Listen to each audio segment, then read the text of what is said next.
Hey guys, and welcome back to Schneid's 15. We got my '07 Equinox in here. It's got the mighty 3.4 in it. It's been ticking for years since I bought it. I never worried about it because I didn't think this thing would last that long. I only paid, I think, 2,500 bucks for it about 3 years ago. Had 130,000 on it. It was ticking. Now it's just over 200. It's starting to get a little bit worse, I think. And with the price of new vehicles this year, we are going to take some lifters and put some new lifters in, because I was thinking I would sell this thing and maybe buy a truck that I drive in the winter, a newer one. But with the price of used trucks now, it's better off to buy a new one from what I can come up with when I'm crunching numbers. So we're going to get into this thing and put some lifters in it and see if we can make it last a couple years. I got the lifters off of Rock Auto. They're not the premium ones. They're just the regular OEM ones. I got them for $8 a piece off their website. Shipping to Canada and stuff, so about 125 bucks. I just had this thing apart and did the head gaskets in it. I should have done the lifters then, but I couldn't get any in the summer, and now I can, so I'm going to tear it apart. It's not going to be too big of a deal. You're going to want to drain your coolant. I'll show you how to do that. And you're gonna have to start taking stuff apart. I'll show you that. We'll go through the process. The only special tool you're gonna need is one of these slim wrenches to get off your belt tensioner, because I've never had to ever use one, ever. I always use my ratchets and stuff. But you can't get in this thing unless you jack up the engine, and undo the motor mount and jack up the engine. That's the only way you're gonna get a 3/8 on there and get that motor or that belt tensioner off. So this is the only special tool, as far as I can tell, that you need for this job. Otherwise, basic magnet to pull out the lifters and basic socket set and wrenches, and then you'll be able to pull this all apart with just those basic tools.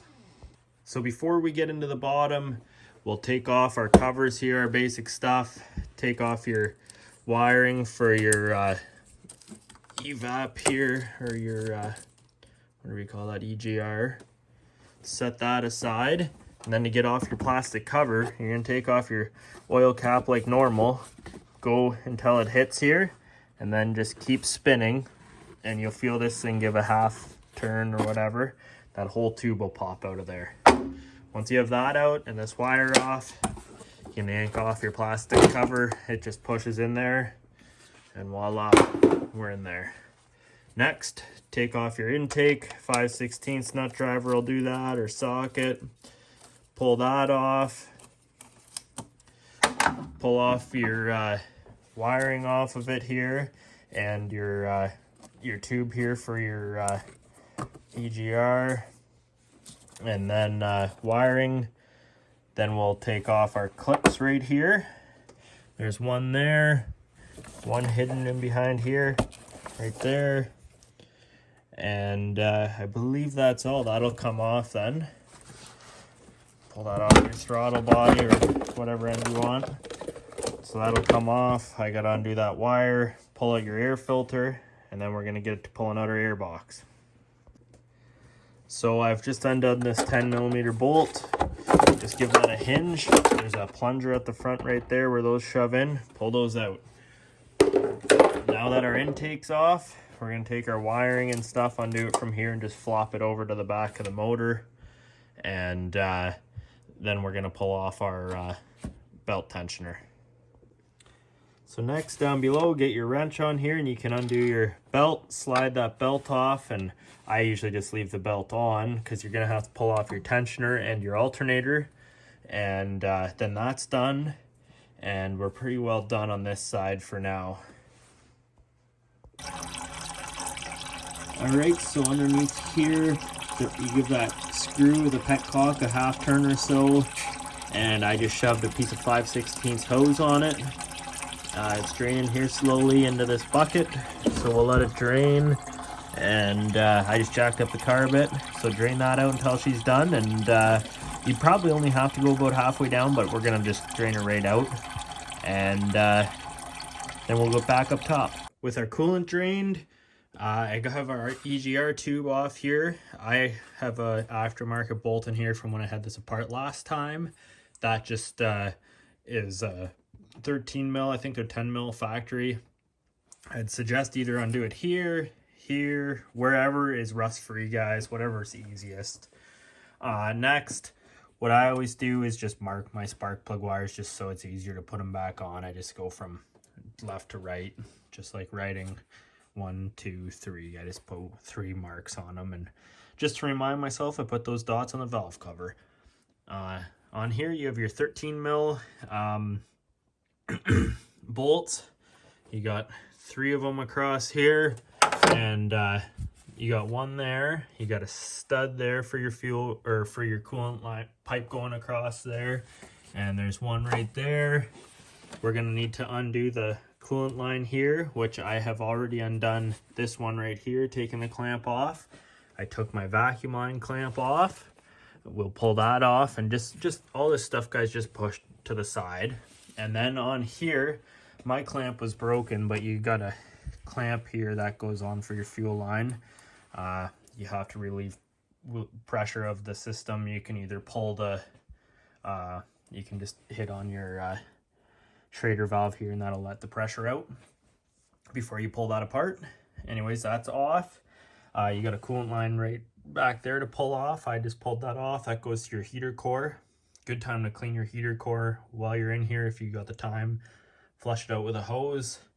You got a line right here for your blow-by tube, whatever you want to call it. Either pull it off your valve cover here, whatever works, like I say, whatever's easiest. And basically just throw all that stuff to the side, and then we'll get to lifting off our intake. All right, I just pulled off the intake. There's a couple gaskets there. I'm gonna reuse mine because they're pretty well new and they came off good. If yours are 15 years old, they likely won't come off like that. Once that's off, we can undo our coil, and I'm gonna undo our back 3 spark plug wires, take the coil and everything and get that out of the way. And then we can take our alternator and our tensioner bracket off and stuff here, so we can get that out of the way and get to pulling our valve covers and get that intake pulled. Now I've undone our bracket here, which is this right here for our alternator. They're 15mm bolts. I undid my sensor from the O2 sensor there, my harness, and I undid this big plug right here. Flopped the whole wiring harness, alternator, everything over so I don't have to disconnect anything that's unnecessary. And now we are left down to our actual intake manifold and our valve covers. First though, before we pull them out, we have to remove our fuel rail. So they are just these 10mm bolts. We'll pull them and then gently pull out the injectors and rail as an assembly.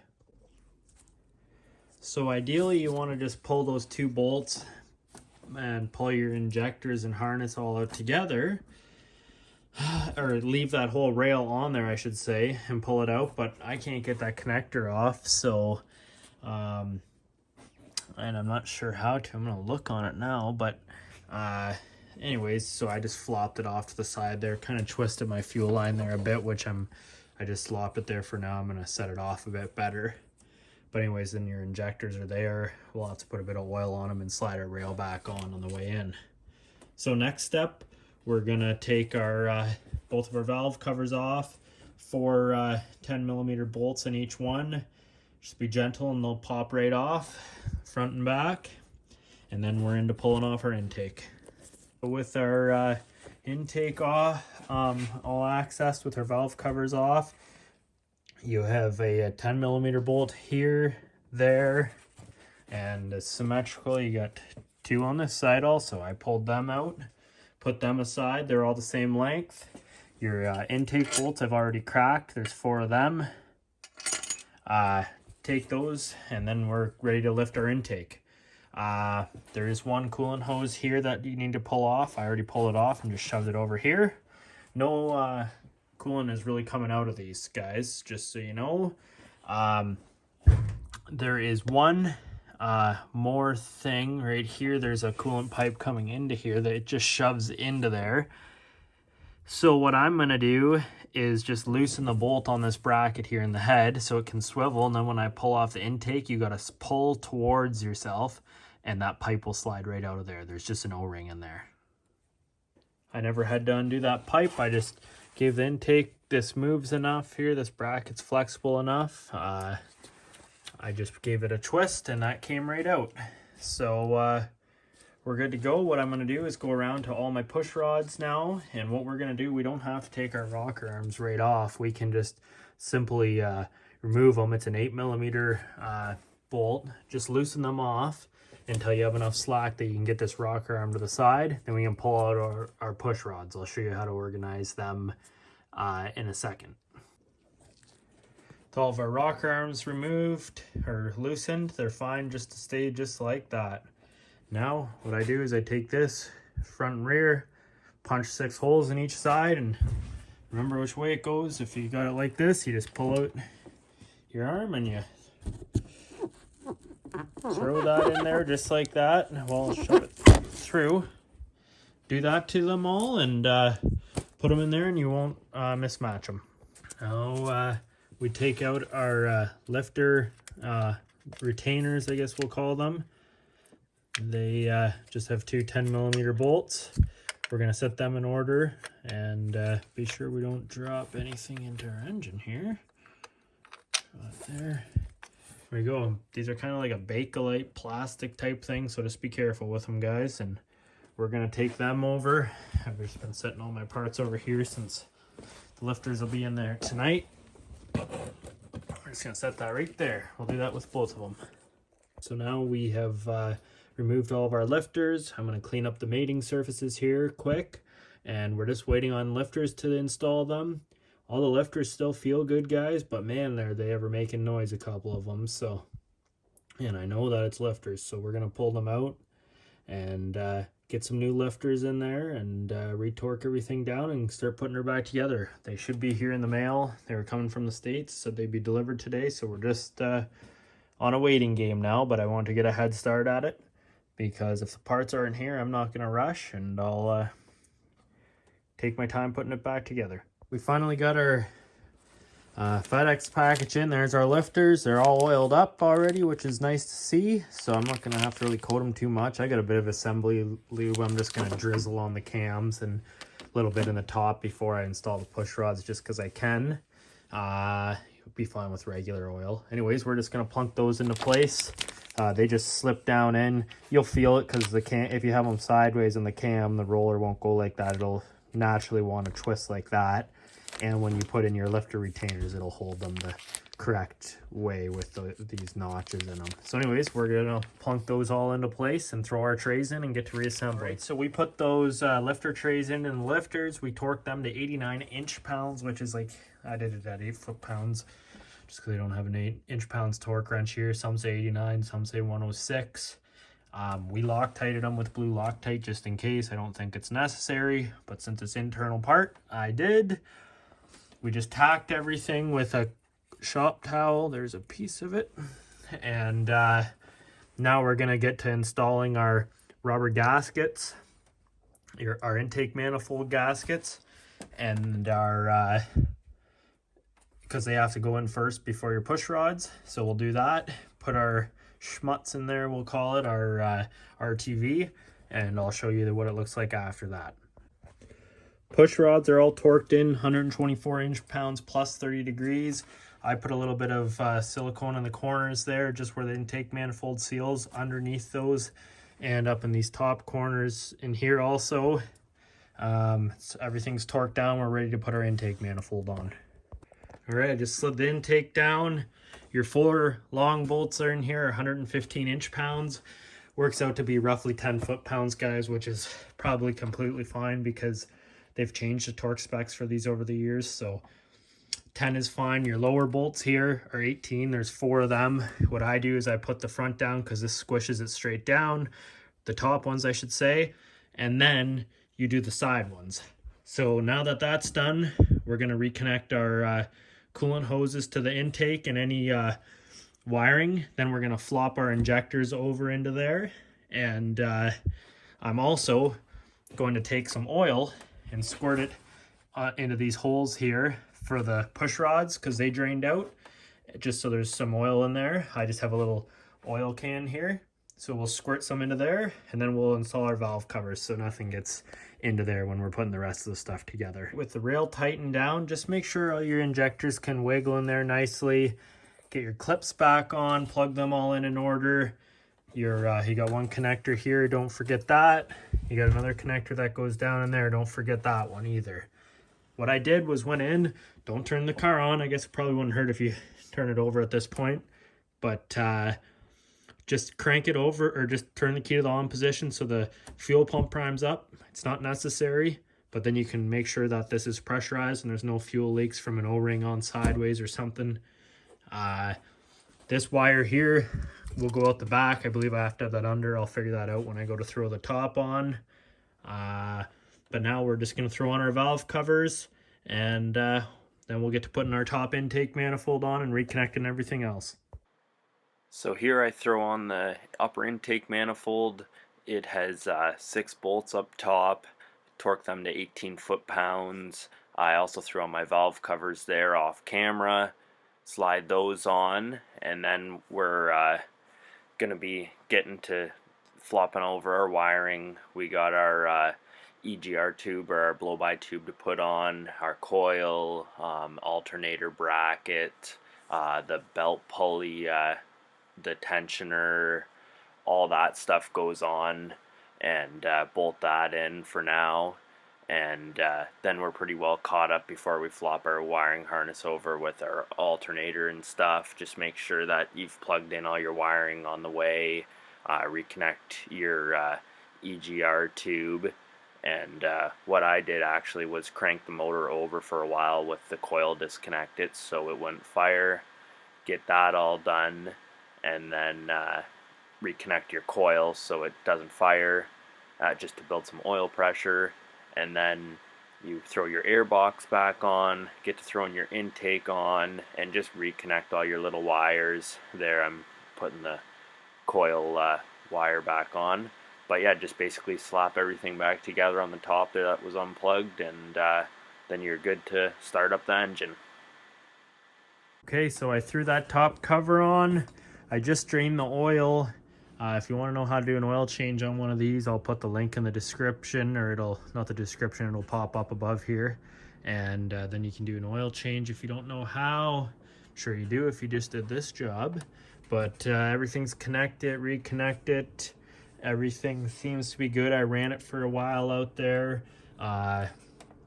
and let all the oil burn off of the exhaust and stuff. But basically, yeah, just run your electrical connectors across there. That one should slide right in there on your posts there for your strut. And just make sure you connect everything to your intake. And what I did was I cranked over the motor there earlier, like I said, just to get oil pressure built before I started it. And that's it. So that's how to replace lifters in a 3.4 GM. Should be the same, I would imagine, for like the 3/8 and stuff. They might have a little bit of a different lifter design, but everything else is pretty well the same. Your coolant, I just filled it up a little bit extra, and you'll see it go down a bit. And what I find is I put my heat on full and just crank up your revs a few times. These things only rev to 4 in neutral, so you don't have to worry about over revving it. Just hammer on it a few times and you'll hear the air bubbles going through. And then when you do take it for a test run, it doesn't hurt to put the power pedal down, guys, and that'll get all your air bubbles run through, and it'll run out and come into your reservoir, and that's all you need. You shouldn't need to bleed the system otherwise. If you would have issues, there's a bleeder right underneath here. I'm not going to pull off this cover to show you, but right on the top of that stud there's a bleeder, and you can bleed out the system like that, and that will really help you. But you shouldn't get any trapped. Like I say, if you drive it like a grandma, when you take it out for a spin, it'll trap some air. But if you hammer down and get that water pump really cranking the fluid in quick bursts, it'll bleed itself out. I hope you enjoyed this video, and thanks for watching. As always, guys, thanks for watching, and please give the channel a like and a subscribe. If my videos interest you, please click on my channel and check out my other videos.